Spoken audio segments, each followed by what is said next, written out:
Arcserve and Sophos ally on data security and protection. Microsoft builds AI and IoT into Dynamics 365. Liongard adds multi-tenant metrics reporting and a whole lot more. It's ChannelPro Weekly, episode 118, Nefarious, a hole. Hello, everyone. Welcome to ChannelPro Weekly, episode 118. My name is Ben Whitlock, technology editor, online director, and your host of this fine audio program for you. And who do I mean by you? Well, I mean the VARs, the integrators, the IT resellers, the folks who make technology happen in other businesses. That is you. There's more of you, and Rich can fill in any gaps there, but let me introduce the co-hostest with the mostest, I would usually say world traveler, but he's actually home for a couple weeks. So now he's the couch potato executive editor, Rich Freeman. I am home technically for just under 1 week, although I have been home for a week. So you're right, two solid weeks in Seattle. That's a long time for you. You're usually barely home for a week most of the time. Yeah. Seems like I'm someplace or another just about every other week. It just happens that I got back from the IT Glue conference last Wednesday, and I leave for the Cynics Inspire show next Wednesday. So, and just as a note for everyone here, hopping into 118, already looking forward to episode 119. There will be a gap. We will not be recording next week because Mr. Rich will be unavailable the last part of the week, so we're going to have to skip forward. And I know, like in the past, we used to kind of get maybe guest hosts and stuff, but we just... this kind of came up quickly, and we didn't have enough time to respond and try to find a guest host in time. Unless Rich can pull off a miracle and find somebody. I could try. We could see. Well, yeah. So maybe show next week if we can find a guest host. Because just me rambling into the microphone telling jokes is not the most educational tech channel podcast. It makes you have more respect for radio hosts, basically, who do that. That's the format. It's just, a person in front of a microphone for a few hours. Harder than it looks. Yeah, I fear ever having to do this show by myself. I could probably muddle through it, but there's something about the back and forth, the banter, the fact that you just know a lot more about this stuff than I do. And can explain it and put it in context. And I could read the news, but it wouldn't be very insightful unless I know something about it. I think it works to have another person. That's what I think. I agree. I certainly wouldn't even want to attempt to do the show alone. So yeah, this is much better. So we talked about who the show is for, Rich. I said not the ISPs, the MSPs, the VARs, the integrators, who did I leave out in that fine list of audience folk out there? I would say the system builders, definitely. Yes, and then I love the system builders, Rich. Oh, we do love the system builders. We absolutely do. That's why we have the System Builder Pro column in our magazine every month. That's absolutely correct. And then you start getting into the philosophical distinctions. Is a solution provider the same as an integrator? These are the questions that keep you up at night. Yeah, exactly. Yeah. I can assure you they don't keep me up. So good. Well, so for all of you folks out there who happen to be joining us, thank you very much for being here with us today. We don't have a lot, actually, Rich, to go through, but we got some good stories. We've got a couple. We got a notebook review that we're going to go over. We got something about cyber-insurance. Mm-hmm. So a whole bunch of actually good stuff here. It's been a little bit slower news week, I would say. So we don't have 10 stories to cover, but we've got some good stuff. I agree. So without further ado, we should go ahead and dive into data security and protection, which we know everything is about security right now. And it looks like some alliances are being formed. This is like Game of Thrones of security. Yeah. So let's maybe just talk about what the news is that was announced this week, and then we can kind of talk about where it fits into the bigger picture a little bit. So the news is an alliance between Arcserve and Sophos. So Arcserve, very well-known name in BDR and disaster recovery as a service. Sophos, very familiar, big name in security. They are working together now. And so basically, Arcserve is going to take their appliances.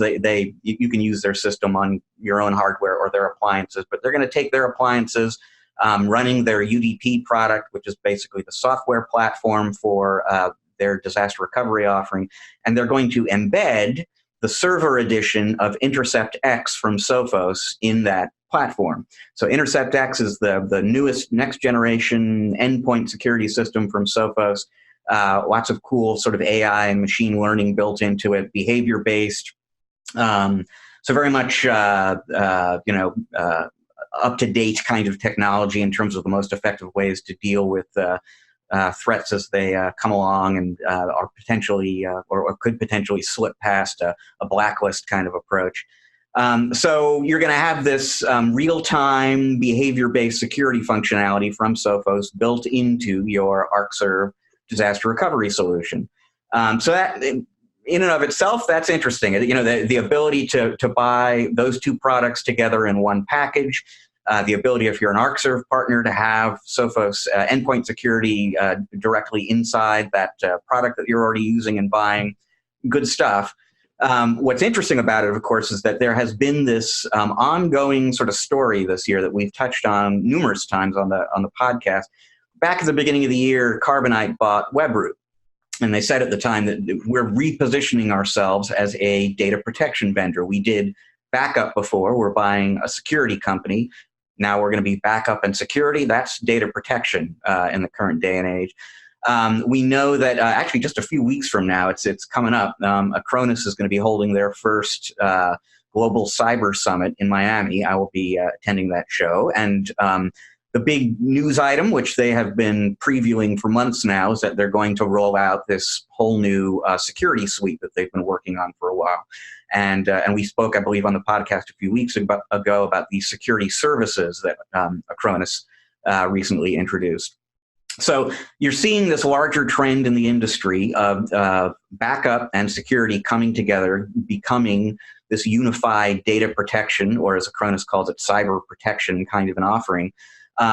You're not seeing that exactly from Arcserve here or from Sophos, but this is a different kind of way to get in on that trend. Two companies, independent, remaining that way, specializing in the products that they've long specialized in, but working together to bring that kind of combined data protection solution to their mutual customers. So that was a lot to take in. So they are building.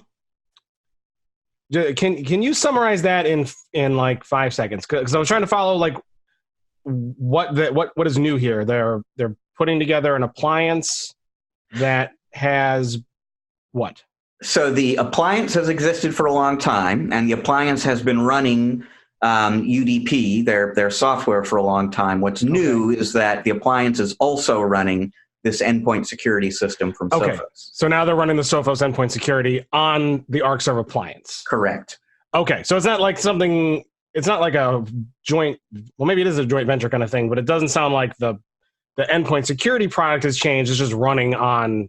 They're just bundling it in with the appliance now?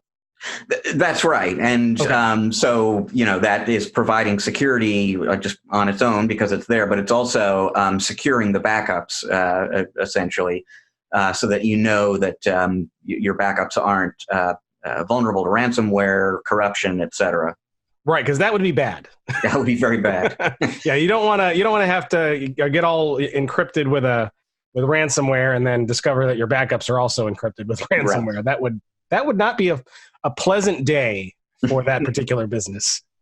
So one of the things that Intercept X does, and there are quite a number of other security products these days that do it. Intercept X, I think, was one of the earlier ones to do this, but it's watching the network, watching your data at all times, and if it sees evidence of encryption happening, it can not only block it, but it can automatically and immediately roll back that encryption. So if you have this tool or a tool like it in place, and in this scenario, if you're protecting your backups, if somebody goes after the backup data and Intercept X detects that, it will block the attack and then also restore the data to its previous state. That would be very handy. Now, what kind of person would try to break into somebody's network and encrypt their data. Who would do this, Rich? It seems like there's a word that might describe this person, and it's on the tip of my tongue. What word am I looking for, do you think? I can't say it on the podcast, Rich. Well, let's just... An a-hole. That is his name, a-hole. So I was going for nefarious, because I know how you are of that word in this context. Yes, the good old Nefarious. Nefarious a-hole. That's his whole name, actually. So we were both right. Yeah, there's lots of those out there, Rich. In fact, this article says that ransomware is going to be an $11.5 billion business this year, and they estimate it to be $20 billion by 2021. $20 billion of ransom requests or ransom payments. That's one question I have. So that's the statistic says that's the global cost of ransomware. So I believe that's the cost. Business impact of ransomware. But the cost to businesses struck by ransomware is going to be $11.5 billion this year and $20 billion 2 years from now. Okay, so they're not just saying that's what like the payouts is. They're saying like, well, the city of Atlanta got shut down for 3 days, right? So there is an obvious cost to that. Yeah, but that's a pretty significant number. It is. It's a huge number. Yeah. And the growth rate is unbelievable, right? You're practically almost doubling in 2 years. Yeah, that's a lot. That's a lot. So I think you could say that there is a good amount of room for resellers to be going out to their customers and saying, look at these numbers. What is the cost going to be to you next year if you get hit by ransomware? That's why you need all this Arcserve and Sophos stuff. Yeah, absolutely. And it's a business opportunity and one that everybody in our audience should be pursuing, but it's also just doing your job as well as you wish to do it. Essentially, there's no getting around the fact that there are SMBs out there that just refuse to spend money on technology that they really need. But, it's just such a foolish idea right now not to have really strong BDR technology in place, not to have security software in place that is specifically tuned or engineered to deal with ransomware and not only prevent it, but roll it back, as we were saying. I mean, this is an important message for your customers to hear, and hopefully they have the wisdom to listen, and if they're not using any of that kind of stuff, to shell out some money and invest in that now, because they will regret not having made that investment later if they get hit. This public service announcement brought to you by Rich Freeman. Yep. Yeah, I agree. I'm with you. That's what they need to do. So all you folks out there, get on it. BDR, and you want to get some ransomware protection in place that can detect and deal with this kind of stuff, because it's just going to get more pervasive, as it always does. All right. Anything else you want to say on that? No, not for right now. I think we will be keeping an eye. This will not be the last time, I predict, that we're talking about something or other that is in that realm of security and BDR coming together. Yeah, no doubt. No doubt. But you know what else we love to talk about, Rich? We love to talk about Microsoft. And we love to talk about IoT. And they're both in this story. So we have Microsoft building AI and IoT into Dynamics. What is this about, Rich? So this is about a whole bunch of announcements they made this week with respect to their Dynamics 365 product. And so Dynamics 365 is their suite of business applications, ERP, CRM. It's a very interesting technology, actually, that we haven't really talked about a lot in the podcast. We don't write as often as we probably should about it at ChannelPro, because you do need to have some skills in areas like ERP and CRM and some vertical industry expertise to really take full advantage of the product. But it's engineered basically to allow partners to take different components and pieces of software and snap them together and create these industry-specific kinds of business applications.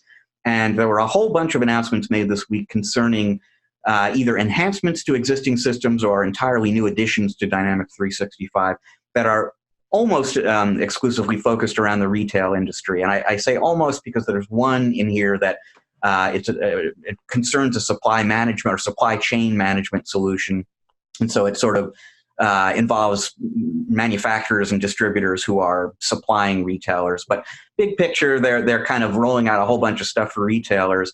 And really the common theme that unites all these different enhancements and product launches together is Microsoft trying to help its customers get more value from, make more sense of data, and collect more data, but really act on that data, understand that data more effectively. So I mentioned the supply chain management solution. They're adding what they call IoT intelligence functionality to the Dynamics 365 supply chain management system, which has been out there before. The idea being that you can now maybe collect information from products in transit, understand where they are, understand maybe the temperature conditions that they're being stored in, and so on. Report on that, take business action based on that information. They introduced a product called Dynamics 365 Connected Store, which is for use in the retail store, and it's a platform basically that you can connect to IoT sensors and video cameras, collect a lot of information about shoppers and where do they spend their time, their dwell time, as the retailers like to say. Where do they kind of hover? What products are they taking off the shelf? What parts of the store are most trafficked? What parts are least trafficked? Very valuable information to a retailer. So this new platform is designed to make assembling and interpreting that information easier. There's a new product called Dynamics 365 Commerce, which is designed to do a similar kind of thing by pooling together back office data, data from the store, data from the call center, data from your website, give you this 360-degree kind of view of your customers and what they're doing and what they're buying, so that you can deliver personalized offers and experiences to them. Gosh, there was one more. So they have a product that they unveiled this week called Product Insights. That one is in preview right now. But that is collecting product-specific information. So if Connected Store is about understanding what's happening in the store, Product Insights is about understanding how people are using your products, and aggregating that data and interpreting that data. Now, there are some other things going on. You mentioned, there's AI in the headline, and one of the announcements Microsoft made was that they have added some new tools to their virtual agent for customer service system. So if you want to set up a chatbot, essentially to be the first line of customer support for one of your customers, there's some new testing tools, proof of concept tools added to that make developing that kind of a chatbot easier. But mostly, I'm just kind of looking through, because there was a whole bunch that they announced, but mostly what they're looking to do is just help retailers get more value from this incredible amount of data that they are increasingly collecting. And the only point of collecting the data is to do something good for the business with it. And this is what these new tools from Microsoft claim they can help you do. There's a lot here to talk about and a lot to digest. And particularly when it comes to phone calls. So let's just, why don't you go ahead and mute while your phone goes off there, and I'll go ahead and talk.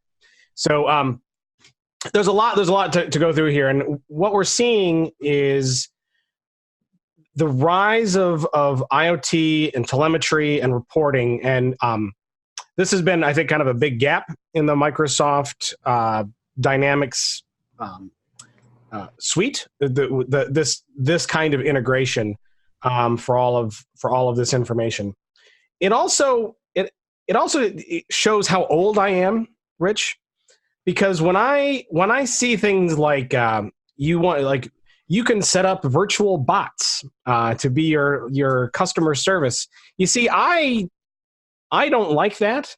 I don't like interacting with computers in a personal way. So, but I think the generations after, or coming up, the youth out there are probably like going to prefer to talk to computers, right? Well, the thing, maybe not. I mean, I think they'll probably be used to it and less unhappy about it.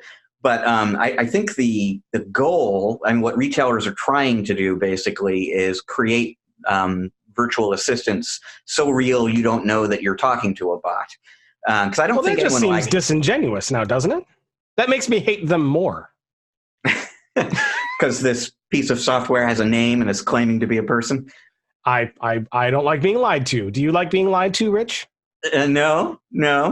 What if I was really a virtual hologram interacting with you right now, and you found out that I wasn't real? Don't you think that would probably upset you a little bit? I can also say, usually whenever I read this kind of stuff, I also like these quotes. And there's a quote in here that I'm going to read. It says, "Imagine how important that is to be able to monitor and to learn from the interactions that a customer may have with products and services, and then be able to marry this with the rich customer profiles that you would already have from Dynamics 365 Customer Insights." Usually when I read that kind of stuff, I always insert the word creepy in places where there's like words like important or any kind of like adjective. So I like to read this as, imagine how creepy that is to be able to monitor and learn, because this kind of stuff really does creep me out. Doesn't it creep you out?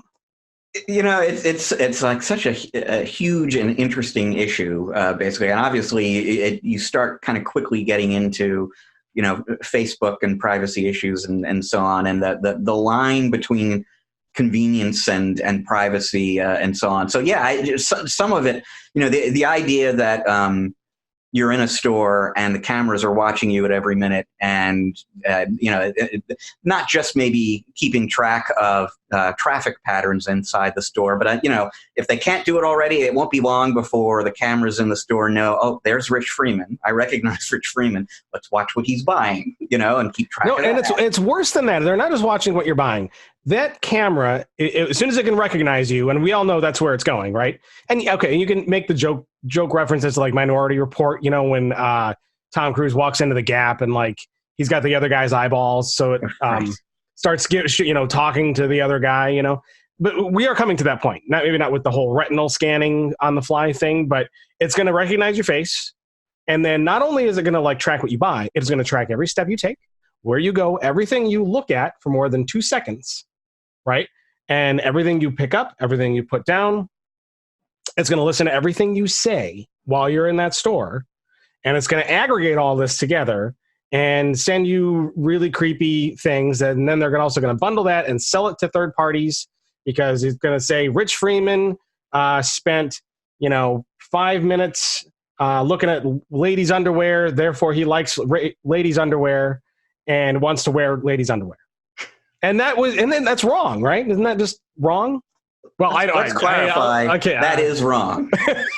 That may not have been the example I chose, but I did that on purpose just to see what you would do. No, we all know that, but you know what I mean, though, right? Like they could, based on seemingly innocuous. Is that a word? I'm going to make that a word today. Innocuous. Seemingly small things that actually have no meaning, but end up being put in this profile that they derive meaning from. Do you know what I mean? Oh, absolutely. And I mean, I would say, and this is probably me looking at the world through rose-colored glasses, as they say. I think the piece of that you were talking about, where the store is not only going to collect and use all that data itself, but sell it to third parties, I think you might see regulatory action rein that in some, but I don't think you're going to see very effective regulatory action in terms of preventing these. And what'll happen, right, is and this is sort of familiar from what we see online today. You'll walk through the front door of the Gap or wherever it is, and there will be a little sign, by the front door or something that says we're monitoring, we're collecting information. And essentially, by deciding to go into the store, you've given them consent to be monitored and to collect data about you and store it forever. And, it'll be up to you. Okay, maybe I don't go into the store then. So I don't think it'll be totally without limits, but I do think it's going to be very, very extensive. It's just going to become sort of a part of day-to-day life, and it's going to have its pluses and minuses, basically. I'm gonna put a little warning out to retailers, and not everyone is going to be like me. Thank God for that, Rich. Sometimes you don't need to stop and think about whether or not you can do something. Sometimes you need to think about whether you should, right? Because that level of surveillance and profiling and like that makes people like me just say, you know what? It's pretty damn easy to buy something online and have it shipped to my house.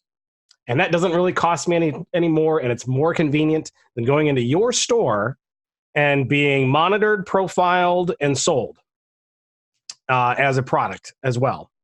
So I would say sometimes we need to think about that. But so we're getting off the rails a little bit into just the profiling side of being able to monitor and surveil and the customer service aspect. But there is also a lot of really good things in here that IoT and data aggregation and stuff should be used for. Absolutely, especially when you're talking about supply chain management.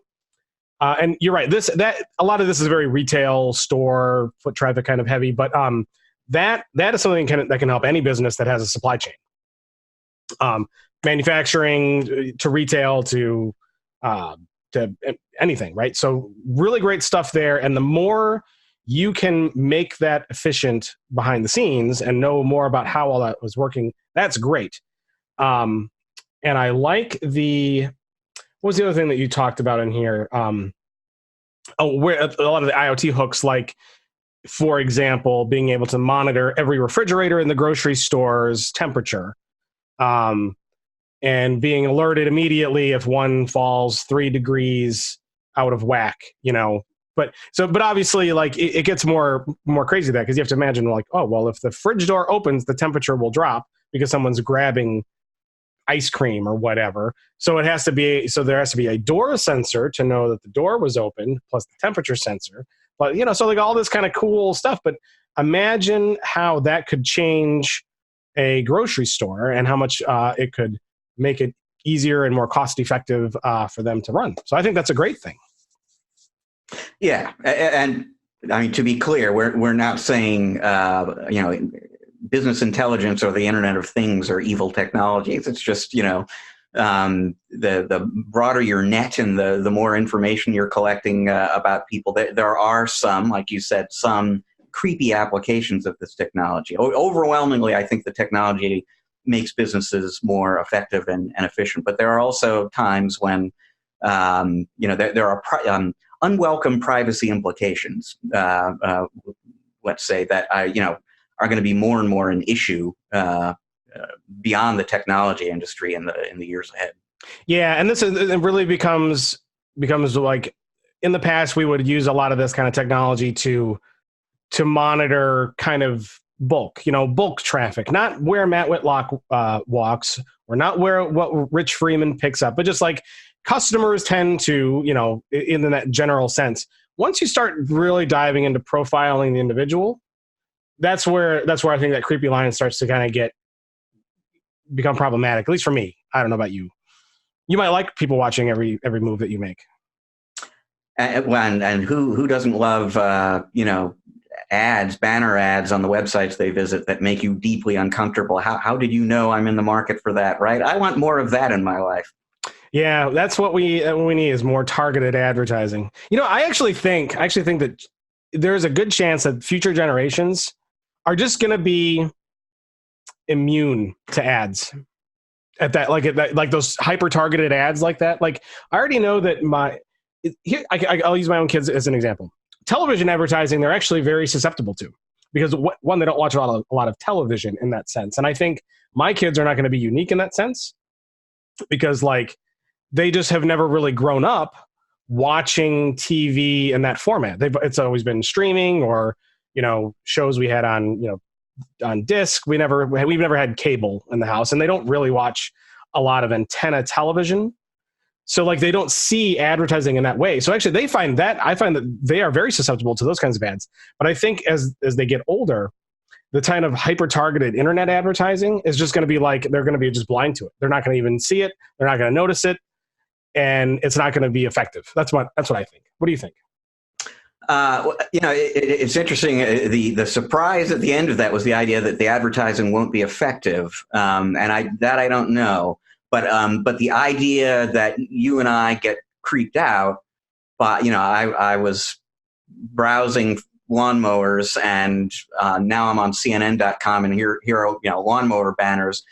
That probably won't bother your kid. That they won't notice. Whether or not it's effective to show them lawnmower ads on CNN.com, I don't know. But it'll just be the way the world is, that these sites are kind of sharing information that way.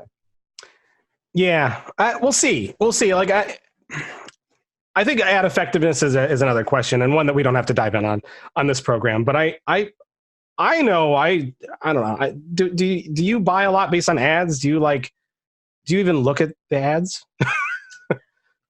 Probably not most of the time. I don't know. But yeah. But I mean, this is a bigger question. This isn't even an internet question. It's an advertising question, and what's the ROI on advertising and right. So, but it leads back to this whole drive for personalization and profiling and AI, and it's like you could do that to the nth degree, but is it gonna actually make a difference? And maybe it does, and maybe it will. I don't know. You tell us, folks. Podcast@ChannelNetwork.com. Are you working with any retailers who are kind of implementing this kind of tech? Are they seeing massive sales gains? Do you sell it? Like, what do you see in this business? Is it really making customers happier, or is it just kind of creeping customers out? What you tell us. Podcast@ChannelProNetwork.com, or go if you're on YouTube. Put a comment below. Let us know what you think. Are we right? Are we looking in the right direction? We think that's what it is, or do you see it in a totally different way?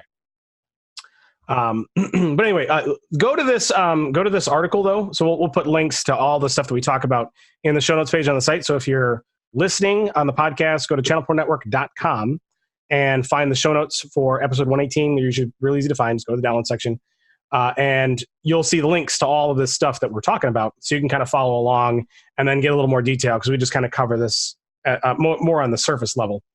But there's Dynamics 365 is something that I'm sure probably a lot of them are selling, and you're going to need to know about a lot of these changes and new features that can add a whole lot more of flexibility and customization for different businesses and open up new opportunities. Don't you think so, Rich? I do. He does. You know what else you think? You think that Liongard is building multi-tenant metrics reporting into automated documentation tools. You think that, but is it actually news? It is news. It's not just something I think. It's something I know, Matt. That in fact... Are you telling me that you actually spend time researching these things and putting together news stories about facts?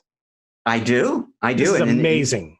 In this case, I got the facts straight from the COO of the company, so I'm pretty confident in those facts. ChannelProNetwork.com, people, chock full of actual news sourced from good sources and full of information and details tailored just for you. ChannelProNetwork.com. Rich, tell us what you learned from Liongard.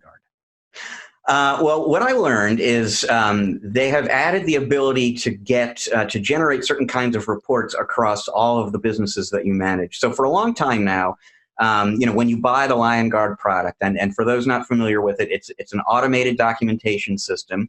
It integrates with a whole bunch of different systems that your customers use and that you use, your RMM, your PSA, Office 365, Salesforce, I think. So just think about all data. Think about all the different kinds of systems that you use or you manage on behalf of your customers. The Liongard system is importing information from all those systems on a regular basis and kind of pulling it all together for you so that you know what you have out there and what the status of all that stuff is.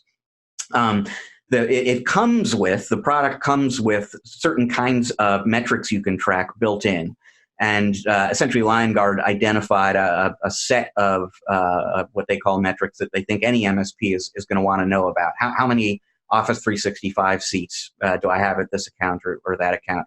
Who are the privileged users? Who has admin rights at this or that account? So there are built-in metrics. There is also the ability to create your own custom metrics and automatically collect those. Up until last week, you could really only look at the results for those metrics on a customer-by-customer basis. And what they have just now added is the ability to actually produce a report that pools all of that information together for all of your accounts in one place. So if you want to know, for example, if you've set up a custom metric that shows you what firmware version is running on the firewalls that you manage, and you don't want to have to go account by account by account to make sure that you're on the latest version. Now you have the ability to see that all in one place and collect that all in one place. You also have the ability, if you are a BrightGauge user, so BrightGauge is a reporting tool for MSPs, owned since last year by Continuum. There is now integration, API-level tight integration between Liongard and BrightGauge that gives you the ability to take some of that reporting data that you're collecting through the Liongard tool and view it, report on it the way you would any other data in BrightGauge through that system too. That came out just a few weeks ago. It's not something that got a whole lot of press attention, but two examples of recent additions, functionality additions to the Liongard product, which is called Roar, by the way. And regular listeners might remember just a few weeks ago, and it might even be just 2 episodes ago, we were talking about some new change management functionality that Liongard added to the product that allows you to see. The system will alert you in your PSA system when a configuration, say, has changed, and then allow you to look at what has changed almost in a Microsoft Word style revision marks kind of format, and just very quickly laser in on what's different from what was there before. All of these, none of these are enormous functionality additions. They're sort of smaller ones, but they definitely either solve pain points or add new capabilities, and they're all examples of the development mindset at Liongard, which is very much about continuous incremental improvement, listening to customers and meeting their needs on an ongoing basis. So lots of little things like this coming along from Liongard, it seems, fairly regularly. At least they didn't call it one Roar. Yes, true. So they're already on my thumbs up list for that. A couple questions. How detailed can you make the metrics for finding stuff? So you said, like, for example, you could have it look at all your accounts and find all the firmware of firewalls. Can you say, like, well, I want to make a metric that looks at all the firewalls and tells me which ones are not on a certain firmware version, for example. And then do those hook into like a ticket system to automatically take action on things? Yeah, great questions. And when you start getting into the finer points like that, I can't tell you for sure. But the idea that you were kind of bringing up there, that as the system detects certain conditions, it can potentially alert you. That there is some of that in the system today, and that change management feature I was talking about was an example of that, where just recently they added the ability to get an alert, get a ticket automatically created in your PSA system when certain things happen, and then you have to kind of go investigate what changed and deal with it yourself. The direction that Liongard is heading in is to add more and more automation, basically, to the product, so that in addition to maybe getting alerted when certain things happen or don't happen, that maybe the system can actually remediate or attempt to remediate the problem for you based on rules that you've set up in advance. If a backup didn't complete successfully, well, do it again, kind of a thing. If privileged access rights were added for a user at an unfamiliar IP address at 2 a.m, roll that back, send a... I know what user that was, Rich. That was Nefarious A-hole was his name. Yep. Hacking his way into systems all over the way.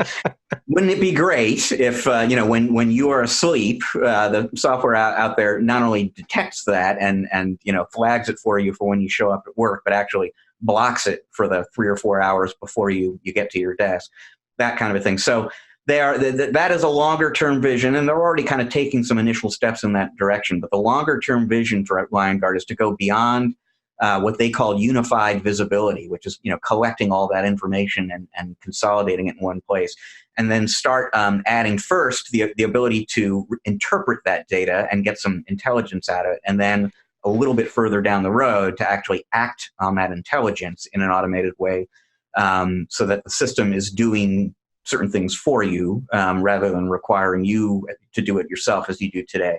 Yeah, I think that'd be cool. Now, you talked about the reporting aspect, and you said that there's some hooks, like with BrightGauge, for example, to kind of help you look at the reporting. Are there other integrations with reporting? Because not everybody uses BrightGauge. Some people will use like Power BI, for example. Are there hooks in for that, or no? I don't know. I'm not sure. They have you can go to the Liongard.com website, and they have a whole page of integrations. The product absolutely relies on integrations. So you could probably see there, but I don't know if that particular, Power BI or another reporting tool is supported right now. Okay. So check that. Neat stuff, Rich. We see the writing on the wall with this automation stuff, because we were talking about it a few weeks ago. And as you're talking there about the firmware thing, I'm like, oh, wouldn't that be cool? Like, you can have a metric set up that has like the current version of the firmware of all the Sonic Wall firewalls that you have out there. Because I'm sure most integrators tend to like use the same model in lots of places. They have like their bundle, and you can have a metric set up that like has the current firmware in it and monitors the, like all of them. But then I see you update that to a new firmware version, and then it goes out and it looks and finds all the ones that are not on that version and automatically creates tickets to upgrade all of those for your staff. And I think like that would be, I'm sure there was to be some people that love that kind of workflow, And what if, instead of creating a ticket saying, hey, you've got 4 firewalls out there on an outdated firmware release, what if the system goes out and updates the firmand and the ticket you get in the morning says, hey, while you were sleeping, I got everybody up to the latest version. That would be kind of cool. I don't know if that would be really cool, Rich. I was just thinking that like Liongard could update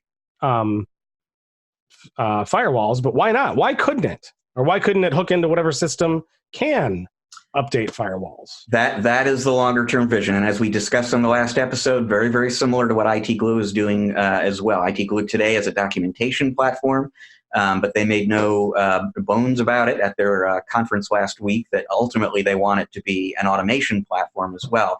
It's important and very useful to have access to all that documentation, but the ideal state is that you can actually do some things based on that. I'm reminded that there was a T-shirt I saw a Liongard employee wearing at a conference like 3 months ago, I think, and the T-shirt said, "Let the robots do the boring stuff." And that's kind of that idea, around automation is, updating firmware is not maybe the most strategic, high value, high interest kind of work. Let the robots take care of that. If they detect that there's outdated firmware out there, let the software fix the problem for you and let you know that it happened, so that you have more time to do the stuff that's really going to have a bigger impact on your customers. Rich, you also just kind of outlined the entire plot behind the Terminator series, right? Like software that updates itself, replicates itself. Yeah. I don't know. Skynet's coming, baby. Skynet's coming. Going back in time and killing the guy who defeats you decades. I don't know if that qualifies as the boring stuff, to let the robots do. But yeah, no, there are similarities.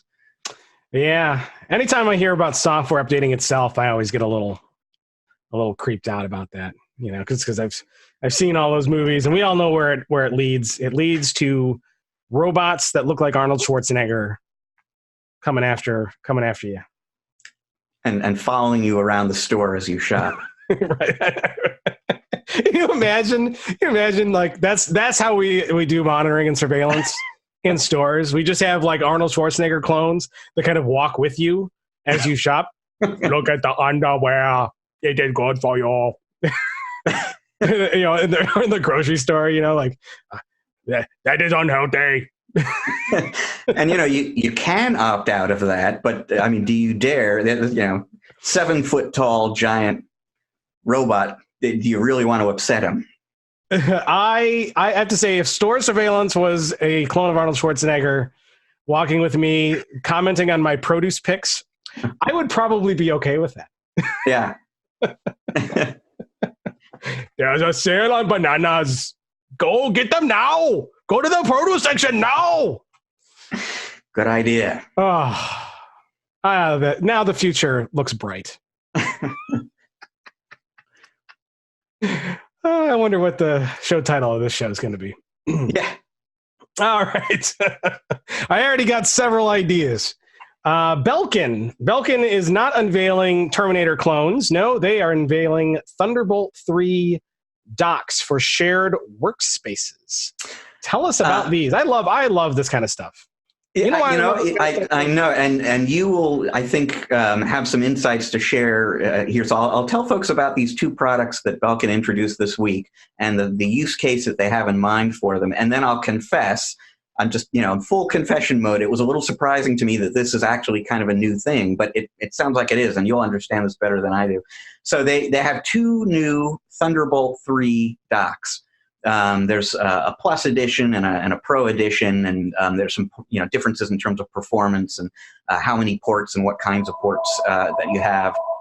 I'm gonna Rich, you are a man in demand. Well, and I could explain. Normally, for this very reason, I disconnect the phone before we record, but there was the possibility that an important call was going to come in.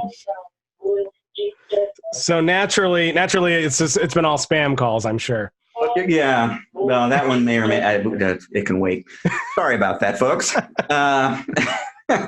So there are these two Thunderbolt docks, Thunderbolt 3 docks from Belkin coming out. One of them actually comes out in October. The other one ships in November.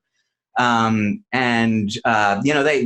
are designed to work with the latest mobile hardware. But Belkin had a very specific use case in mind when they created these products, and they were looking at statistics about these hot desking and desk hoteling kinds of arrangements. More and more businesses, instead of assigning desks to individual employees, they'll provide a pool of workspaces, and people come in, they check out a workspace for a few hours before maybe they go off to a customer meeting or whatever. So they need these workspaces to be as flexible as possible in terms of who's using it and what kind of gear they have with them, especially in the era of bring your own device. And so you're going to have some employees are going to have Windows PCs, and some of them are going to have MacBooks. And you want either kind of employee to be able to sit down somewhere and just plug in and get to work and be productive. And both of these products basically support that. So they have integrated support for both Mac OS and Windows in one device. The Pro version, the slightly more expensive, high-performance version, comes with some mounting options so that you can actually, attach it to a particular workspace. The other one, I'm sure you could secure with a chain or something like that as well.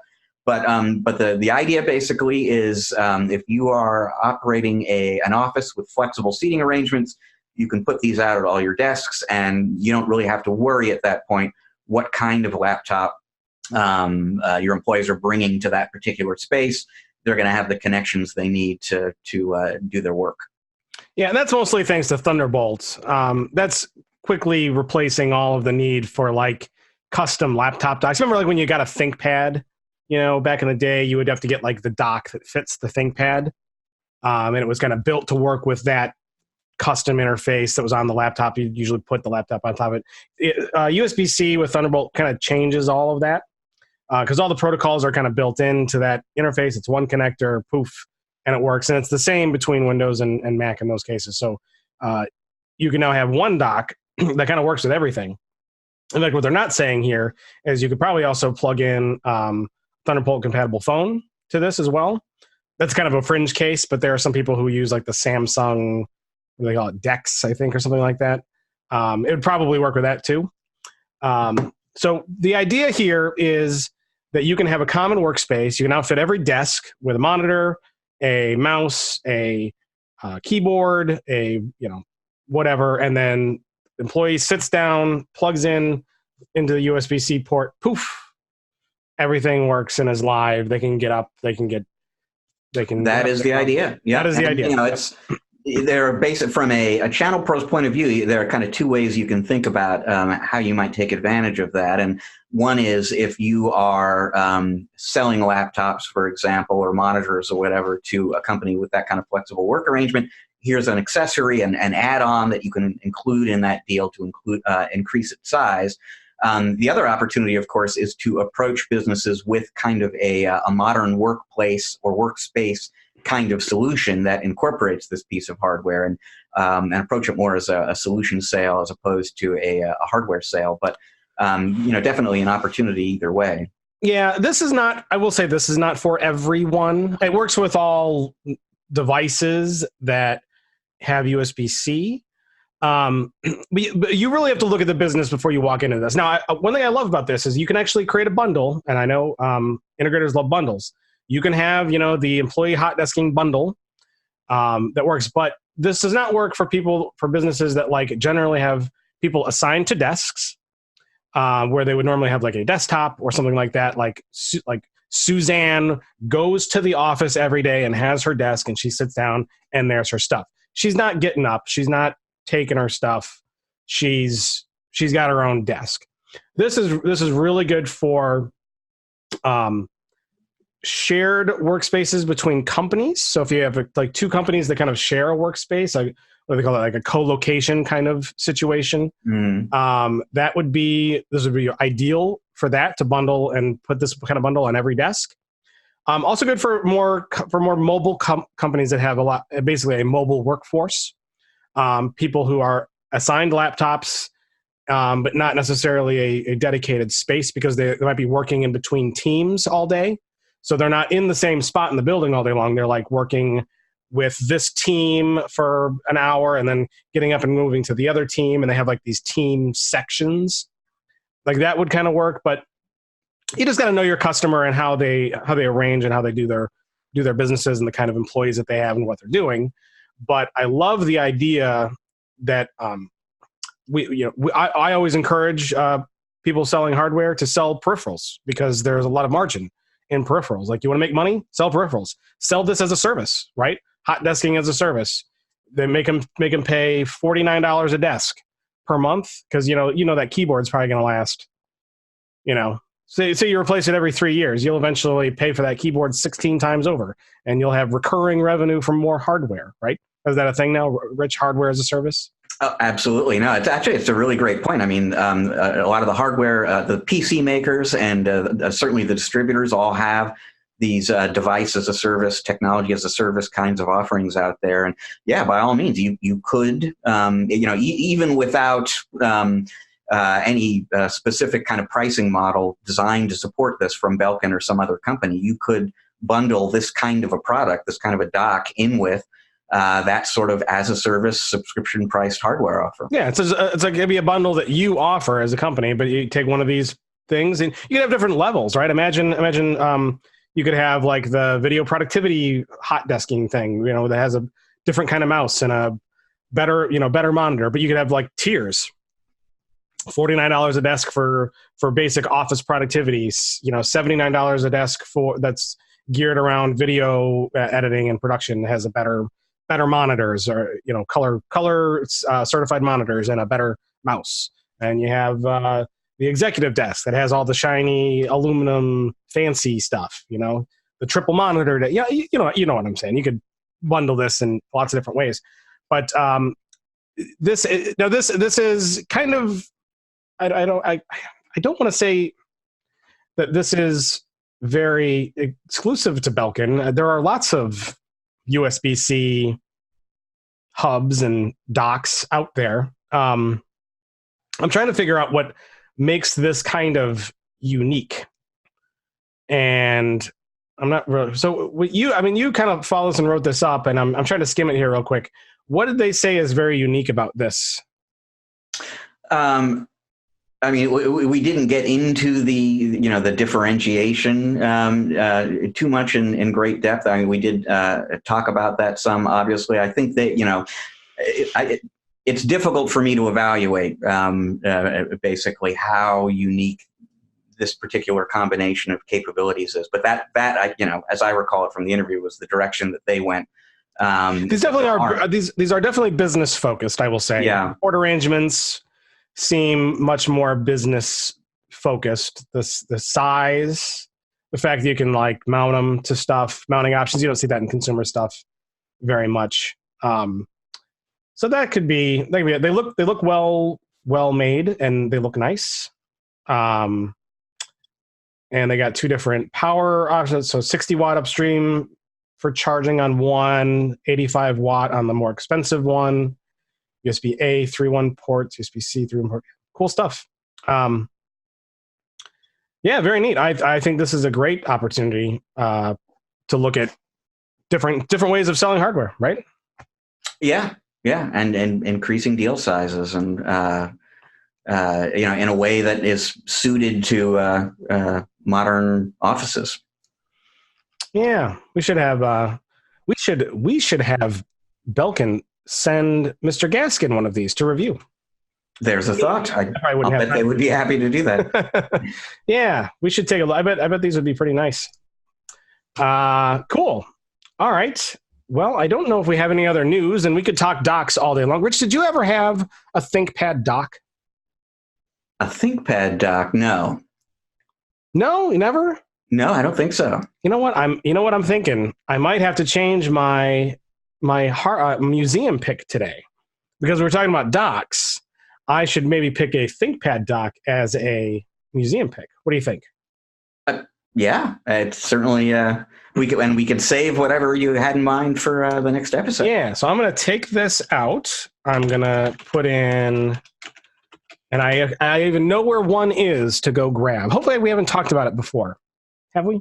I don't think so. I don't think so either. So I will grab that momentarily. But before we get to that, we have some other stories to talk about, particularly sticking in line with the whole mobile workforce notebook USB dock thing. We have a review from the aforementioned Mr. James Gaskin, the Acer TravelMate X5 business notebook. Rich, you want to set this one up? Sure, yeah, and I'll take even another half step back and just say that we're sort of moving beyond the news into some stuff from our September issue. Both this review and the next article we're going to talk about appear in the September issue of ChannelPro. This is our latest hardware review from James Gaskin, and it's a review of the Acer TravelMate X5. And this was interesting to me because I was recently in the market for a thin, light, durable, high-performance laptop, and I've owned a series of Lenovo ThinkPad X1 Carbons, and was looking around for maybe I would get another one of those. Maybe I would. In the end, I wound up getting the HP Spectre X360. But this is definitely another device that kind of fits into that club of kind of pricey, but very thin, very light, very powerful laptops.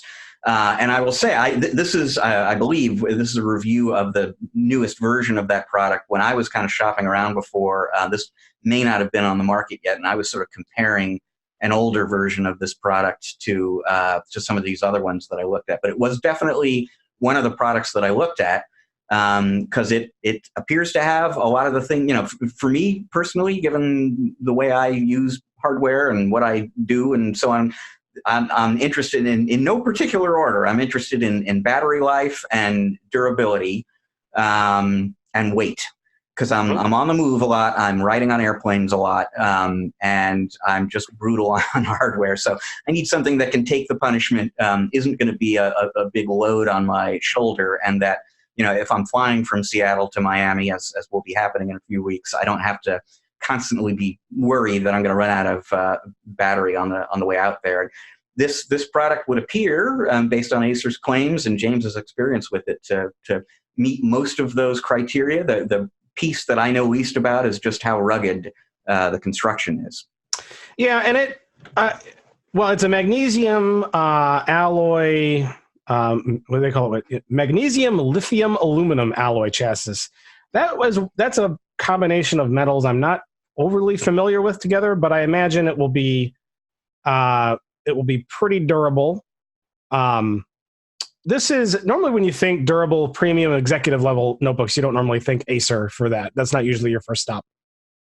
So, but they do make some really nice notebooks. This one, it's got a nice color to it. It's kind of a dark gray.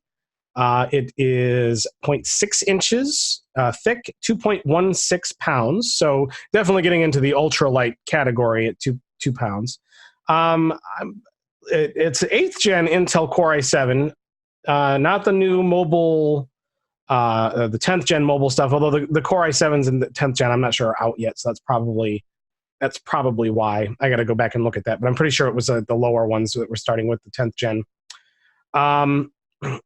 It's got a battery that says it lasts up to 9 hours. That's pretty good for a laptop this thick. And it's got, let's see, what else do we got here? 802.11c, Wi-Fi, Bluetooth 5, HDMI, USB 3, and some Type-C ports. It does not specifically call out Thunderbolt, but I'm willing to bet one of those Type-C ports is Thunderbolt. UHD 620 graphics. So, it looks nice. 16 gigs of RAM, which is nice to see. I did not note what version of Windows, at least not here. But if this is billed as a business notebook, it should be Windows 10 Pro, 19 by 20, 1080p screen. Which I'm surprised that it's not a higher one given that it's a more executive level product, but 1080p is usually good enough for a 14-inch display for sure. Let's see, 16 by 9 screen, wide viewing angle, i7 8500Y, 16, 512 gigabit SSD, and does it have USB 3.1 Gen 1 display port over USB-C? It doesn't specifically say Thunderbolt, but I would imagine it is. So anyway, lots of good stuff here. Bioprotection fingerprint solution, Rich. So it's got biometrics on it. Yeah. So we'll let you go to the review here to read Mr. Gaskin's thoughts. I always love it how the weird things of Windows 10. Windows 10 is great, but even Mr. Gaskin highlights here how a company like Acer can make a nice business crafted notebook, load it up, send it out. We have a nice kind of empty desktop, not a lot of crapware. But then you get it, and then you hit the start menu in Windows 10, and by default it shows you 2 versions of Candy Crush and a racing game and all this weird stuff that's pre-installed that shouldn't be installed, right? So that's always kind of weird. But he kind of walks through his thoughts on the hardware, and it's generally pretty positive, I would say. What would you think? Yeah, no, I mean, he, so he reviewed the most recent X1 Carbon for us at some point within the last year and a half or so ago, I would say. He was very impressed with that laptop, and he thinks the TravelMate X5 compares well. I don't know which one he prefers, but they definitely belong to be in the same conversation. And I've never seen one in person, but right at the very end of his article, he notes that it's a looker, this Acer device, enough so that his wife tried to steal it when he would had it around the house for review purposes. It was that cool looking that she wanted to do her email on it. So so it does have that kind of executive cachet effect of walking into the conference room with a cool looking laptop. Yeah, and 1,400 MSRP. So usually the X1s start a little higher than that, don't they? Great question. I can't remember, but I think so. Yeah, it also doesn't say how customizable this is either, where the X1 comes in a couple different trims. with different features. This might just be a single SKU option. I'd have to go to the website and look, but it does look very nice. So I do like the color. I would need to feel this material to give my opinion on its construction, but it looks good. Hey, you know what? We need more competition in the high-end class clamshells. This is not a 2-in-1. This is a clamshell notebook, if I am reading that correctly, Rich. I believe that's right. Yep. So no swing the screen around here. And does it say that it even has a touch screen? I don't even know if it does. That's a great question. I don't think it has a touch screen, to be honest with you. LED TFT LCD doesn't sound. With touch. Oh, with touch. Okay, no, it does have a touch screen. Okay, you are correct. So you can still touch it. You just can't flip it over and use it like a tablet. Which, frankly, how many people really do that? No, it's a great question. When I got this machine I'm using now, which does have a screen that flips back like that, I had this idea in my head that this was actually going to be really handy for me. And the only time I ever take advantage of that feature, honestly, is now and again in a hotel room when I'm streaming Netflix. I'll put it into tent mode so that I can watch. That's about it. I haven't, and I'm sure there are great uses for that feature that I'm just not thinking of or taking advantage of. But yeah, hasn't made that big a difference for me so far. Yeah, my Yoga does that, and I've used it a few times that way. One time it was actually very handy, I will say. But most of the time it's used like a notebook, so no loss there for most people. So anyway, we'll put a link to this review. You can go and read the rest of James's thoughts, and if you're looking for another option out there for your customers in kind of the more executive class, it looks really nice, and it's priced well, and it's dark smoky gray. Everybody loves dark smoky gray.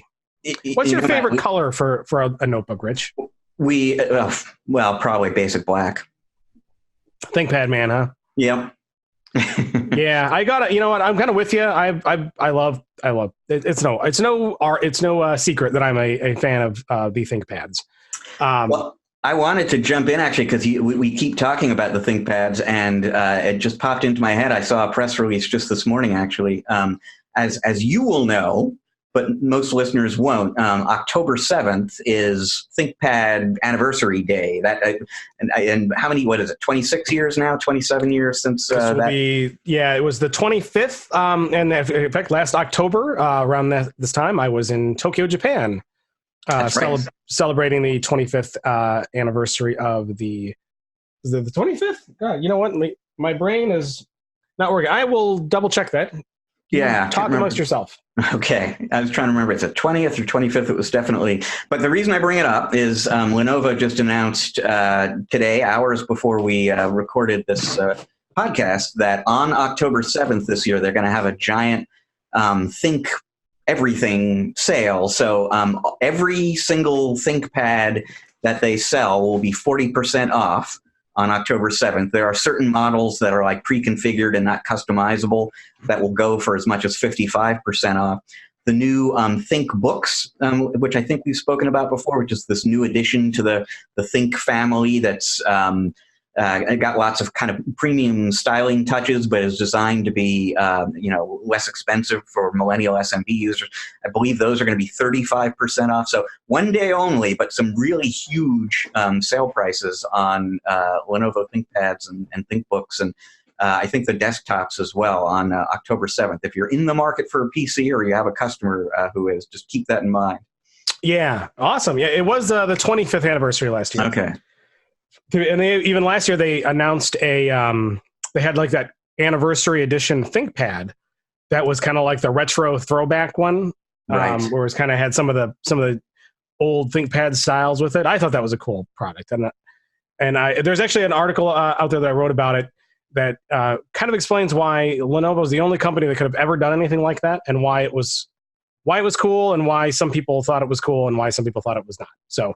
But that's definitely a good read if you're interested in that. Which may put a link to that somewhere. But it was a good piece. Yeah, I'm excited to hear about deals on ThinkPads. In fact, I'm sure everyone is excited to hear about deals on ThinkPads. And those are pretty steep discounts. That is a pretty nice discount for a notebook.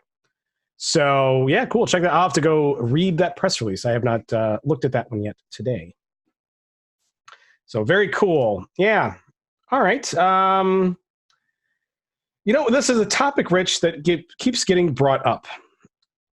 And maybe it's inevitable that all MSPs and integrators and VARs will also be insurance salesmen. But this is called when cyber insurance doesn't pay. Now, why would cyber insurance not pay? Do you mean like not pay good commissions, or like not pay a claim? Not pay a claim, just not pay somebody who was hoping to get some insurance on or after a breach. And we have spoken about this before here on the podcast in connection with a product from Rapid Fire Tools. It was originally a version of their Audit Guru product. They just, within the past few weeks, rebranded Audit Guru as Compliance Manager. And there's an edition of Compliance Manager that is specifically designed to help companies document that they have taken prudent precautions to safeguard all their technology, so that if there is a breach, the insurance company can't say, this was neglect and we're not paying. So this article we're talking about, which appeared in the September issue of the magazine, is kind of coming at that issue from the broader angle instead of just the product-specific angle and the system for rapid-fire tools. It's just talking a little bit more broadly about this phenomenon now that I'm hearing more and more about, where businesses will make the investment in cyber insurance.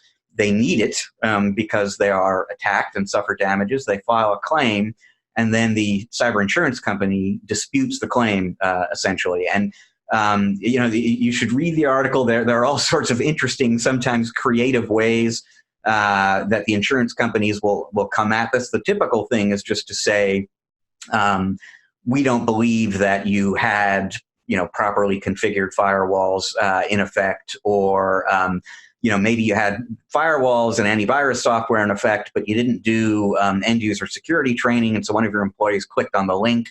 Not our fault. You got tricked. That's your fault. We're not paying. This kind of thing is happening more often than you would think. As is, like I said, some of these more creative kinds of excuses. There's one cited in the article here where an insurance company cited media coverage that connected a particular the NotPetya attack to there may have been involvement from the Russian government with that. And at least one cyber insurance company said, well, there's, that sounds to us like an act of war. And there's an act of war exception in our insurance policy, so we don't have to pay for that NotPetya attack. That's a stretch. It doesn't sound like just a bit of a stretch. Yeah. But, it just, the whole article really kind of calls attention to something that you do need to know about, which is, when you're selling your customer cyber insurance policies, and it's a wise idea for them to have that. You sort of hinted, when you're setting this up, Matt, you said accurately that, most channel pros are going to be insurance brokers. Essentially, they're going to be selling cyber insurance.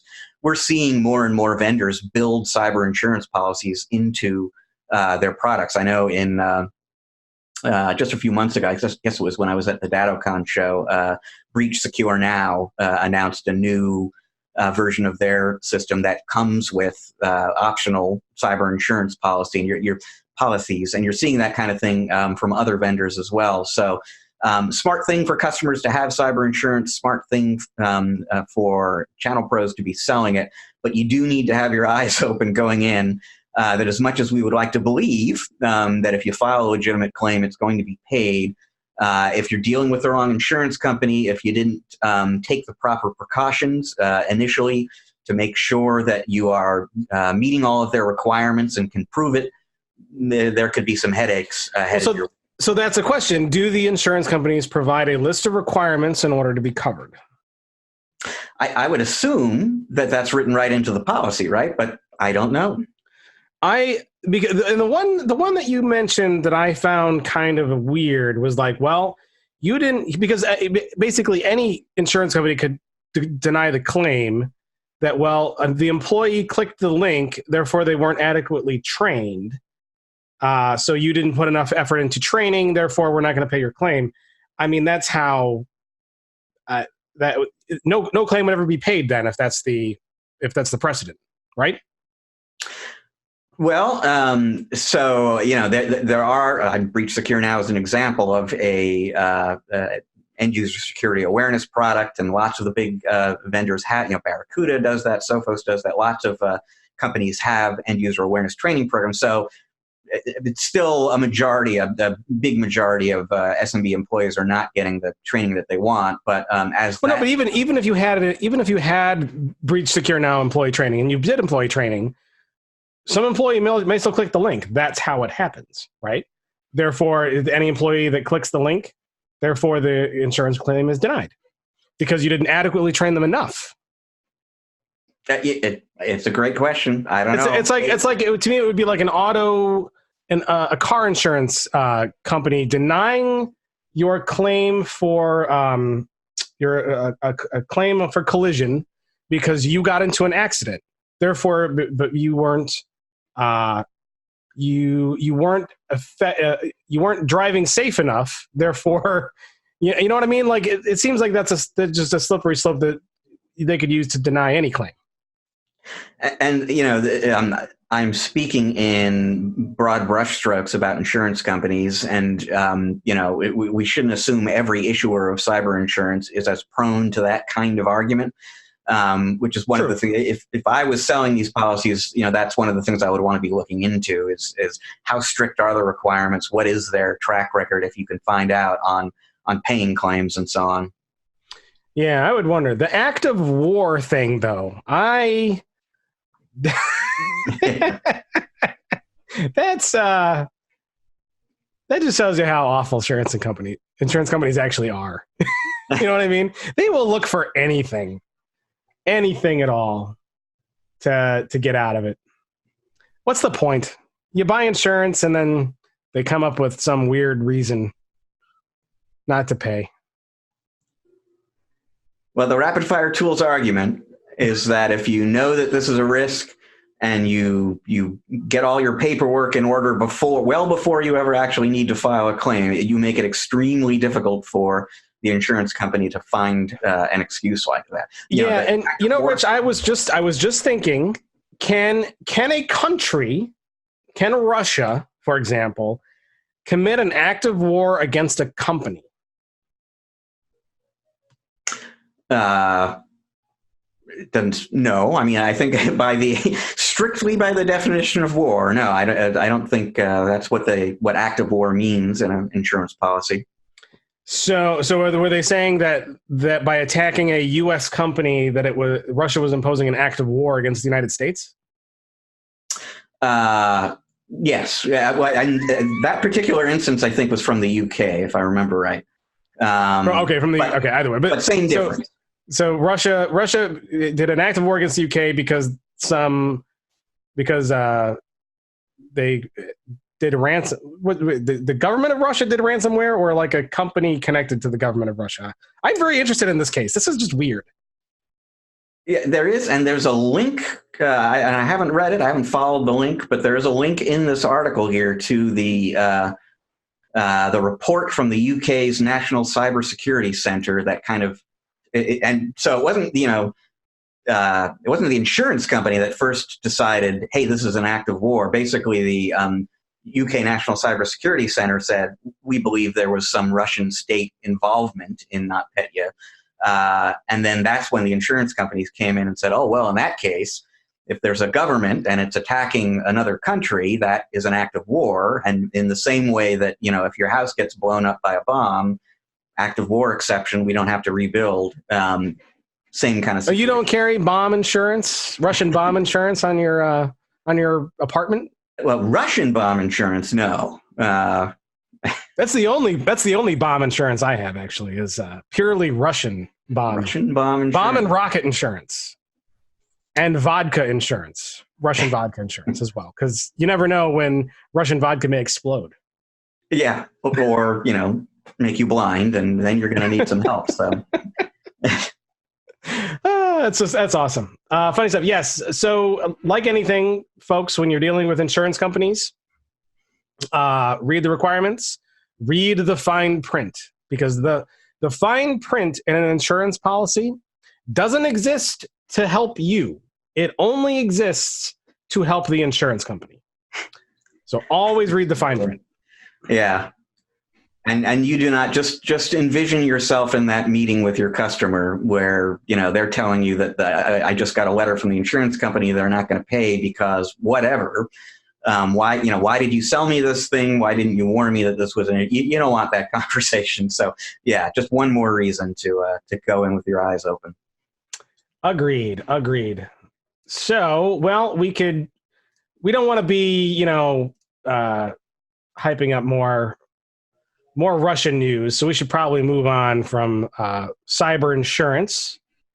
I wonder how much cyber insurance costs. How much does it cost, Rich? I don't know. That's another great question. Not sure.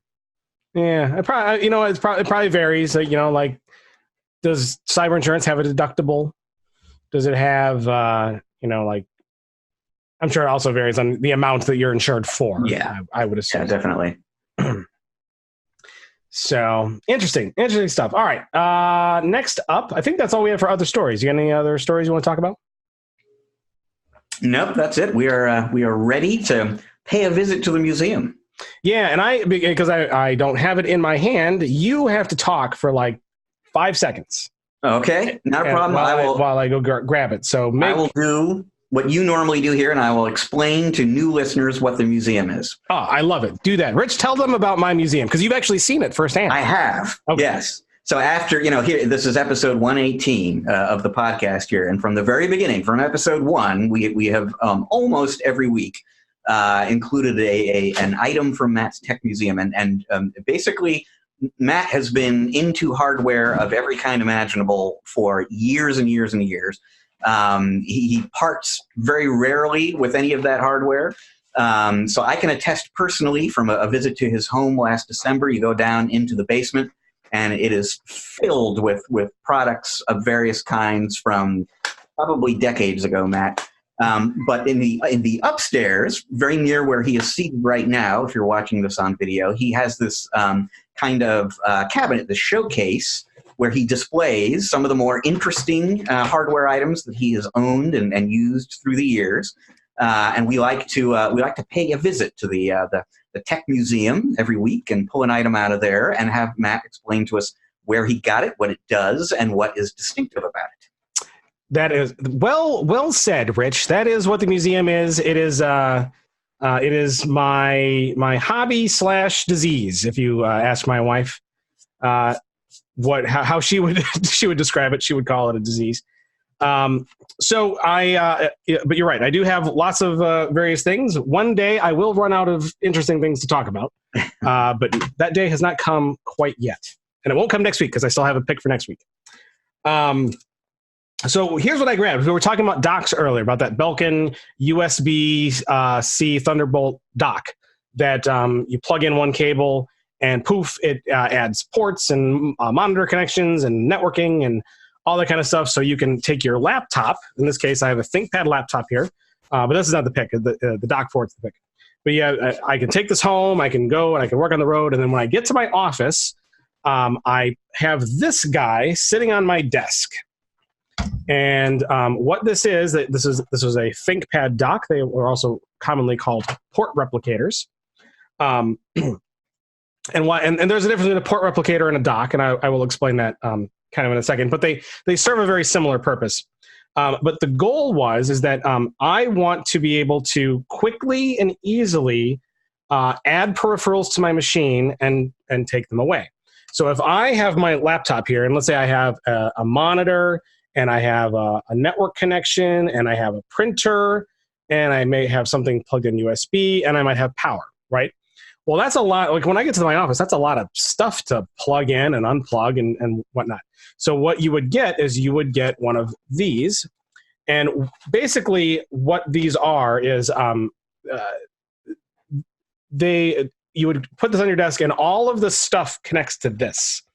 So it's a port replicator in the sense that my notebook has a VGA port. This just extends it. So it just puts the port here, but it's just kind of passes through. It's not adding anything new to the notebook. But what it is doing is just making that VGA connection available here and in a permanent way on the desk. So that way the monitor is always plugged into this. And when I set my notebook into here, then it sees the monitor connection here, and I don't have to unplug it and do the little screws each and every single time I put my laptop on. Now, it's a dock in the sense that it will also, would also often extend the number of ports available to a machine. So as you can see, while this one has, say, a printer port and a VGA port and a networking port, well, as you can see, this port replicator and dock also has other stuff that isn't on there. So this adds a serial port. It adds a keyboard, a dedicated keyboard connection, and it keeps the USB port here and the power. So I plug all my stuff into this, and then in one little snap, you would set it in. It's hard to do holding it up in the air because the laptops back then, Rich, were not 2 pounds. Let me tell you. Exactly. Although this one was actually quite thin for its time. I think we talked about this one at one point. I'd have to go back and look, but try to hold it up here so people can watch at home. You just set it in the dock and snap down, which is hard to do there. There we go. And then it snaps in there, and then with one lever pull on the side here somewhere. There it is. It's really hard to do holding up in the air. You just pop this, and then the laptop would come right off, and away you go. And that's what it was like. And then notebooks back then, ThinkPads, they usually have like this kind of custom interface for these. And this is why like you always had to make sure that the dock or port replicator that you got would specifically work with your notebook, because these were all different. This is like the interface, port replicator dock interface. So if for those who are just listening, if you can think back to like old ThinkPads, and you would think about like the bottom of the notebook or on the side, there might be some weird custom kind of strange connector that you've never seen before. That was usually to interface with a dock that the company also made for that line of notebooks or that series or for however long they used that interface. And then, sold that, and you would buy that and put it on your thing. And that's kind of what that was used for. So this particular dock also added a CD drive, which would be sometimes what they would do. So like you see this notebook was a thin and light back in the day, and it did not have a CD drive built in, but the dock did. So it was just another way of extending and adding more functionality to the notebook that doesn't hinder its mobility and made it easy to plug in and unplug in a desk situation. And you could have made hot desking situations back in the day with stuff like this. But the problem about doing it that way was that these were not really standard, right? They were standard to a line of notebooks or kind of to a time period. But if you were to go and sell a business all of the same notebook, right, then you could technically sell all the same dock, and then they would have kind of a similar hot desking situation where they could slap their notebooks in it. But like eventually these have to be replaced, and there was no guarantee that the docks that you had were going to continue to work with whatever new models were coming out the next year or the year after that. So doing that kind of situation, like with what you can do today with the Thunderbolt docks, because Thunderbolt is much more of a standard that is kind of operable across all brands, all lines, and it's not really looking like it's going to change anytime soon between model years or whatever. So that's why it's more of a possibility to do a hot desking kind of situation with a dock like that than what it was back in the day. So, Rich, you never had a ThinkPad dock like this ever? Not a ThinkPad dock. So way back when, 15, 20 years ago when I was at Microsoft, I had a dock like that, for my laptop, but not specifically a ThinkPad dock. Well, if you didn't have a ThinkPad, you probably wouldn't have a ThinkPad dock. That's right. That makes sense. But the one you had, the HP one you had a dock, because they had their own versions of docks too. Yeah, exactly. And I can't even remember, what manufacturers I was dealing with back in those days. But yeah, it was a very manufacturer and probably device specific model that I had each time. And it was nice, I could at the time, in fact, it felt like, technology magic. I could come back to my office from a meeting and just sort of snap that into place. And I've got a full-size monitor and keyboard, and time to go to another meeting, just boom, off you go, and everything's synced up and ready. Yeah, for the mobile employee that still has a lot of office time, they are like critical pieces of technology. Because could you imagine back in the day having to like unplug all this stuff and plug it in every single time? That would be untenable. I mean, that's crazy. Crazy talk. Yeah. And for anybody who's wondering, I think we've talked about this notebook on the podcast before, but this is the ThinkPad X30. Back in the from back in the day, ran Windows. This one actually originally had Windows 2000. It was a downgraded model from the aforementioned stickered Windows XP. Eventually, I did run XP though. I put XP on it eventually, and it was an extremely thin and light ThinkPad for the time period. Very mobile. Not the fastest thing in the world, but pretty good at the time. And served me well for work purposes for a while, and then also was in our townhouse a long time ago, was a kind of a kitchen PC. It sat in the kitchen and made a nice little station for email and for stuff like that for a very long time. So very rugged devices. They can handle life in the kitchen. Yeah, and this thing I could plug it in right today, and it would boot right up and still work. The battery is shot for sure, but plugged in, I bet it would kick right back on. Even I probably haven't started that thing up in 3 years or 4 years, but I bet it would work because ThinkPads are good, durable devices. Now that one is also an IBM ThinkPad, by the way, not a Lenovo ThinkPad. That was back from the IBM days of ThinkPad ownership. So that is my museum pick to kind of go along with what we were talking about earlier with the Belkin shared workspace dock. The ThinkPad, I don't even know if there's a name on it. This is the ThinkPad dock, part number 91P9024. So try to that's a name you can remember, Rich. Good for marketing. The 91P9024. All right. On to the tech pick, Rich. So I also like to have a tech pick each and every week where we kind of highlight a piece of technology, a piece of hardware, if you will, and talk about that and explain why it's kind of cool and neat. And usually we do a that is then, this is now kind of thing, which we did do, but because the this is now is kind of a news story, we have to talk about another tech pick. So we're going to go out on a ledge and talk about a piece of hardware that I don't think anybody has ever heard of, ever. It's so niche. It's so unusual to see these in the wild. It's from a company that their logo is like it's like a piece of fruit that has a bite out of it called Apple. They have a phone. Most people don't know this. Apple makes a phone. They make something called the iPhone, right? And they have a new model of this. The iPhone. Well, they've had a lot of these over the years, haven't they? This is the iPhone 11 Pro. Is my hardware pick. Obviously, I jest. Everyone has heard of the iPhone, but they just recently announced and launched a new line of iPhones. Again, very iterative from previous models, right? The iPhone 11 is not all that dissimilar from previous iPhones. The iPhone 11 Pro is not all that dissimilar from the iPhone 10 or the iPhone X, as it's lovingly known. But there are some differences, and it is neat. And anytime there's a new iPhone, like, the whole world goes, new iPhone, it's the greatest day ever. Okay.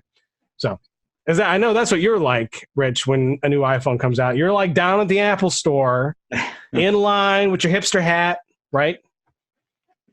With my hipster hat. Yeah. No, exactly. Yeah. Sleeping on the sidewalk overnight. Cannot wait. Yeah, I don't know if anybody sleeps on the sidewalk overnight for iPhones anymore, but that was a thing for a long time. People did sleep on the sidewalk overnight for days for the new iPhone.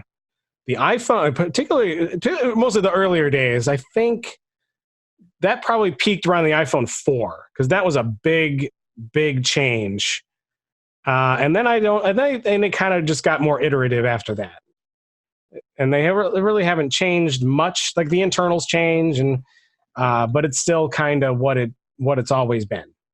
But the new iPhone Pro is nice, and there's a couple things that set apart the new iPhone 11 Pro from the regular normie iPhone 11, and that's that it has 3 cameras on this thing. If you look at the back of this phone, and you're going to talk about a story that you read, but like it's weird. Like this is becoming like razor blades. Remember how like when they announced like the dual, like it was like the Bic razor forever, right? You know, you had the one blade on the razor, and that was razors for 100 years. And then there was like the 2-blade razor, and then there was the Gillette Mach 3. And then it was like, well, how many razor blades can we cram into one laser? Cameras are now the new razor blades of phones, Rich.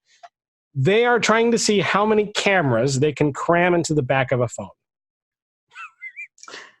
And on the Pro, the 11 Pro, boy, they took it to the next level, didn't they? I'm not aware of any other 3-camera phones out there.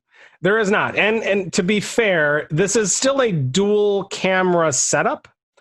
But from what it looks like, and from what I'm reading, there's the regular camera, there's a wide angle, and then there's like an ultra wide angle.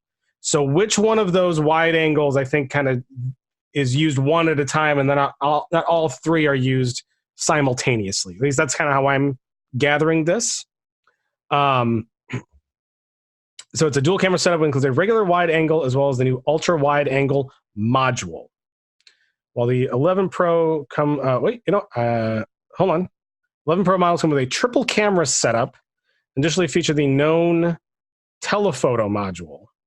Maybe all 3 are used at the same time. So scratch everything I just said, and maybe they all are used, or they're used one at a time, just in various shooting modes. Rich, what do you think? Did you watch the release? I didn't. I kind of tune out the iPhone releases these days because there's usually not the press release stuff out of Apple that day. But I did not watch the launch event. I don't know. So I'm under the impression because, like you were saying, there is a wide angle and an ultra wide angle. How would you use those simultaneously? I don't know. That's a good question. I wasn't. Like I said, I kind of tune out. I kind of tune out a lot of the iPhone stuff because usually it's just kind of like we've enhanced the processor from the 11th generation to the 12th generation, and it's 32% faster, but the phone looks identical. So like I don't really pay a whole lot of attention. But this one, the new one is 120-degree viewing angle, f2.0 aperture to capture a lot more of the scene. I'm sure the cameras can probably work together in some way. Yeah, the new cameras work in tandem with the new SoC ISP architecture and adds more stages to the camera post-processing pipeline, and also making use of machine learning algorithms. That was also kind of a note of the new Apple system on chip, the Apple SoC 13 or whatever. It has some kind of neural AI hardware built into it. Night modes. It's a $1,000 phone. There is a max version that's a little bigger for $1,100. That's a lot of money for a phone, Rich. Yeah, that's the thing about the 11 Pro, and it was kind of like this when the iPhone 10 came out. It came out the same time as I want to say the iPhone 8. So there was like a mainstream iPhone, and then the super ultra premium iPhone X. And similar kind of thing now. So they're all iPhone 11s, but the Pro is definitely the top of the line kind of model, stainless steel body and glass. And but I'm a very satisfied iPhone owner, but this product makes me feel sort of frugal and thrifty and responsible because it's $1,000. The mainstream model is I think something more like $700. Whenever it's time for me to upgrade, I won't be going with the Pro. I'll go with and I'll feel like, I just made a responsible decision. I only spent $700 on my new phone. I passed on the $1,000 phone. Well, Richard, if you are okay being a generation or so behind, see, Apple they don't really make like cheap versions. Well, all they do is they keep selling the old one. Yeah. And they just sell it for a lower price. So the iPhone 8 will be still available in that line starting from $449. The iPhone 10 will be from $599, which is a pretty sharp discount from the original starting price, but still pretty expensive. While the new iPhone 11 will be $699 for the dual camera version, $999 for the 11 Pro. I bought my the iPhone I'm using now after the 8 and the 10 came out, and I can't even remember if it's a 6S or a 7, but I definitely took advantage of that opportunity to save a few bucks by buying slightly older hardware. Yeah, and there's also always rumors, that like Apple starts to release firmware to intentionally slow old ones down in the market. They've been accused of that again, by the way. They're going to court for that again. As a means to try to encourage people to upgrade. So if they actually do that, well, that's not very nice, I have to say. That puts them in the nefarious a-hole category, if you would ask me. But let's assume they don't do that. What else they got here? iPhone 11 gets another bump to 128 gigabits. I'm also going to probably guess that they don't have micro SD storage expansion, which means if you want a lot of storage space on the phone, you got to buy it up front. 512 gigabit variant for an extra $350. So that tells me that if you want an iPhone 11 Pro with 512 gigabyte, it is going to be a nearly $1,400 phone. That's a lot of money, Rich. That's a lot of money. Which is too bad because, this is one of the, actually, honestly, hey, Apple, you want to know why I've basically never bought an iPhone since like 2008, right? It's because of the whole like lock you into storage thing. So if you're listening, right, I am not going to buy an iPhone. I'm not going to spend $350 on an iPhone, more on an iPhone to get 512 gigs of storage when I can buy a 512 gigabit SD card for $79 and slap it into my current phone. So just so you know, this is what keeps some people away from buying an iPhone, is this ridiculous, no storage expansion whatsoever. No slots, no ports. It's a design philosophy at Apple. You get that one connector at the bottom, and really beyond that, that's it. That's all you get. Yeah, that's that to me. And to being totally truthful, that's pretty much the one thing that has always kind of kept me away from iPhones, is that they make getting one with a lot of storage kind of cost prohibitive. Yeah, that's just me, Rich. Just me. But it does look very, very nice, I have to say. The new iPhone does look very, very nice. It looks like it's got a lot of nice new features, good cameras, and I love phones with good cameras. That's always my big draw. So like when I see that the iPhone gets like a really nice camera upgrade, like this is very tempting because camera's like super important to me. But I don't know. That cost is that's a big price tag. That's a big price tag. For something that can, get lost or you can drop, get stolen. But walking around the world with a $1,000 piece of equipment in your pocket like that, I don't know. Definitely get insurance. We were just talking about insurance. Buy the insurance and make sure that that acts of war are not a problem, because you never know when an act of war will happen against your phone. Sure. Yes, that's what we're going to go with. All right. So that's my tech pick this week. The iPhone 11 Pro in stores now. Go and take forth into camera bliss and Apple-y goodness with a lot less money in your pocket weighing you down.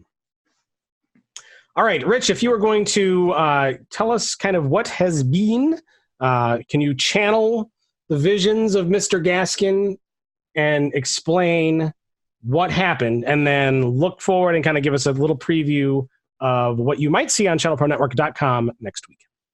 I can do that, as a matter of fact. I know you can. That's why I asked. Yeah, well, you're a ringer, basically, for this kind of thing. Because every Friday on ChannelProNetwork.com, our In Case You Missed It column by the aforementioned James Gaskin takes a look at news from the week that was that we either didn't get a chance to dive into in detail or maybe you didn't even know about. More stuff from Microsoft this week. We already talked about all the Dynamics 365 news, but we haven't talked about the fact that a bunch of new features for Teams that Microsoft previewed for members of the media like myself back in July. Those officially entered general availability this week, as did a new product called Azure Sentinel, Microsoft's SIM, as in Security Information Event Management solution. That went into general availability this week. New data protection products from Dell EMC, a new business file sharing solution actually from Dropbox, which just reached market yesterday. So James is going to have news for you about all of that. And then also he's going to dive into a story about why the German government has just declared hangovers an illness. And just in time for Oktoberfest as it happens. So you can kind of check that out.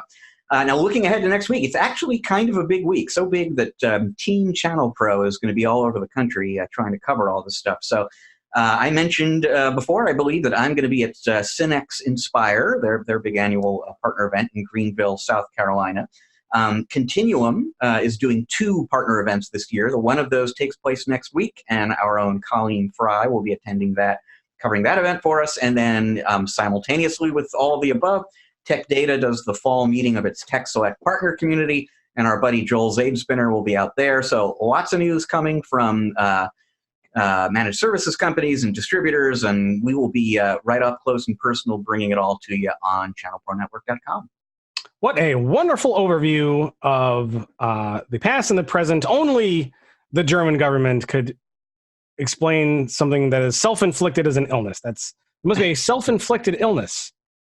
Very, very interesting stuff. And for those who love to keep track of events and the coverage of events, also put on your calendar, November 6th, 2019, if you will be in the greater New York metropolitan area. So anywhere, New York, Manhattan, the Bronx, Newark, New Jersey, anywhere in there, 100 miles circle around that. We will be in Newark, New Jersey for the final ChannelPro SMB forum event for 2019. So it's going to be November 6th at the Doubletree Hilton.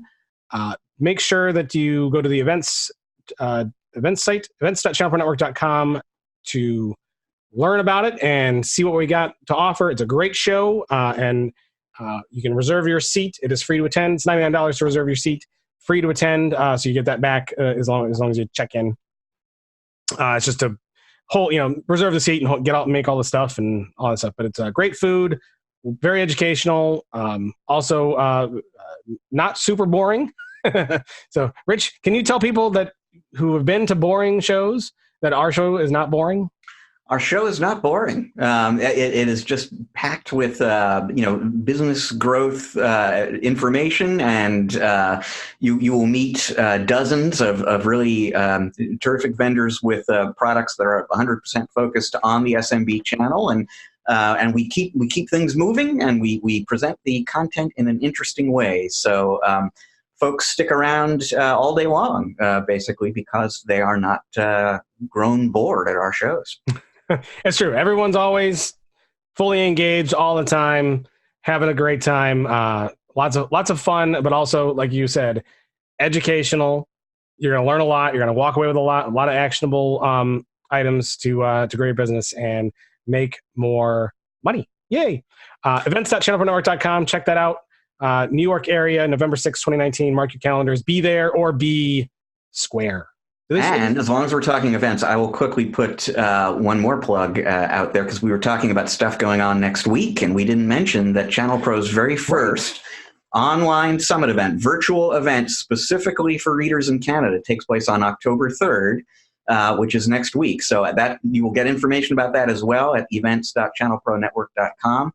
Check it out. We have been doing more of these virtual events, online-only events in the last year year and a half or so. And this one that we're doing on October 3rd is the very first one, live or virtual, very first event we've ever done specifically for ChannelPro readers in Canada.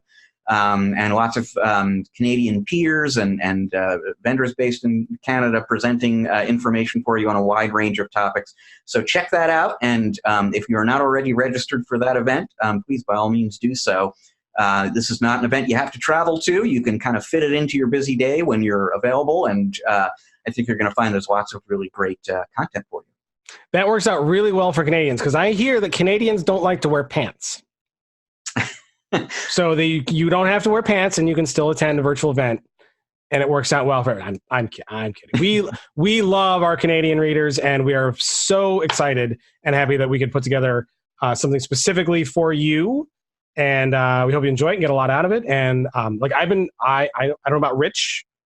You've been pushing this too. Like, we actually want to do a live show in Canada at some point. Yes. We just haven't been able to connect the dots to make that happen. And effectively, we were actually on the edge of doing one this year.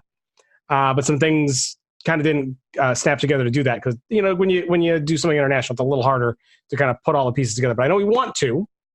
But in the meantime, enjoy the virtual show. We will be in Canada eventually, live and in person.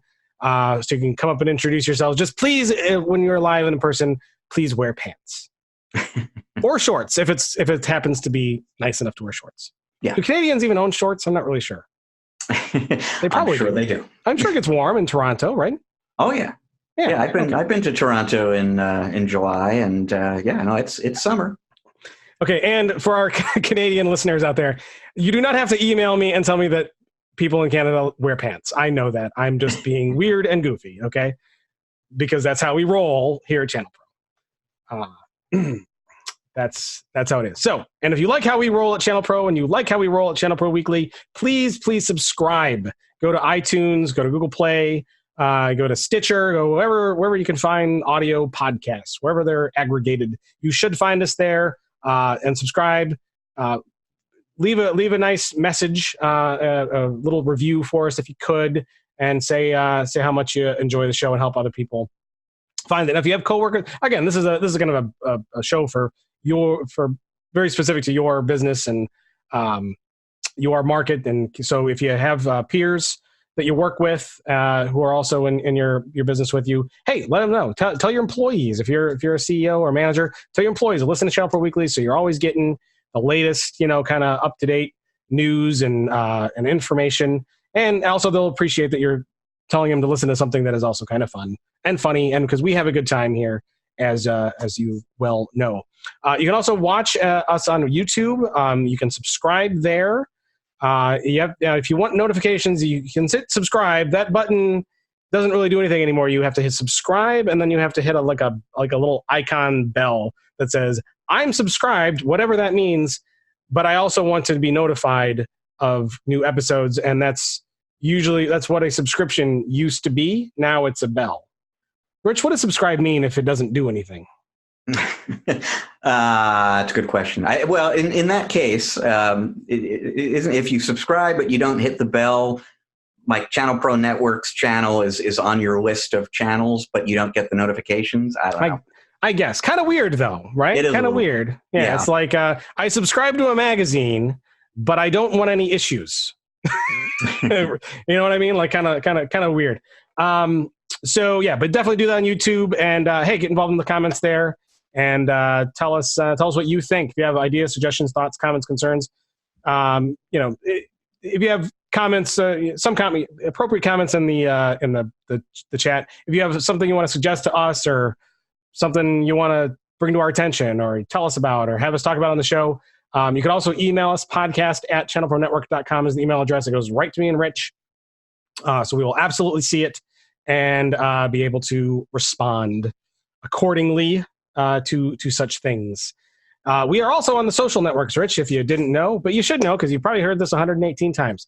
We are Channel Pro Network on Facebook, @ChannelPro SMB on Twitter. If you want to follow Rich, he is @RichFree. I'm @Matt Whitlock on Twitter. You can follow me there. I don't post a lot, just so you know, but when I do, you will see it. If you want to follow me, feel free. And I think that's it. What did I forget, Rich? I forgot something. I don't know. We both forgot it. So, but if we remember it, we will remember it the next time. Don't forget, there may or may not be a show next week. So if you don't see us next week, then we'll see you the week after. But until then, happy selling, happy whatever you're doing, and have a great week. Talk to you then. Goodbye.